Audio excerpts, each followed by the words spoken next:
di IT, SMA IT, mungkin ada lebih masih.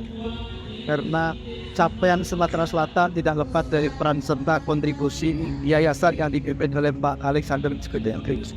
Terima kasih Pak Gubernur, terima kasih. Tingkatkanlah banyak baik secara kuantitatif maupun kualitatif. Semakin dipercaya masyarakat, maka semakin besar juga mengajak kebaikan. Mesir dan juga Turki sudah ada pembinaan juga kegiatan belajar bahasa Arab ya sebagai bekal mereka nanti karena mereka mulai bisa mendidikan ini sana itu sesuai di Timur Tengah ya Mas. Apakah ada rencana membuka ASN? Rencana tahun depan kita akan membuka desain IT Multilateral ini. Lokasi sudah ada di Halang Betutu tapi masih daerah Kabupaten Banyumas. Ini kuasanya waktu berbeda. Sekolahnya adalah menghafal Quran. Ya, anak-anak kita boarding school di Pondok gitu kan.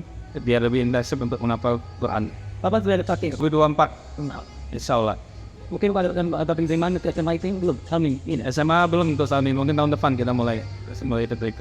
Itu modal Sama itu seperti yang kita lakukan sebelumnya, tentu saja ada donatur yang lebih tidak meningkat. Ada yang ya dari yayasan juga sudah punya pola pendanaan sendiri untuk wujudkan. Bagaimana dengan saudara tenaga pendidik yang ada di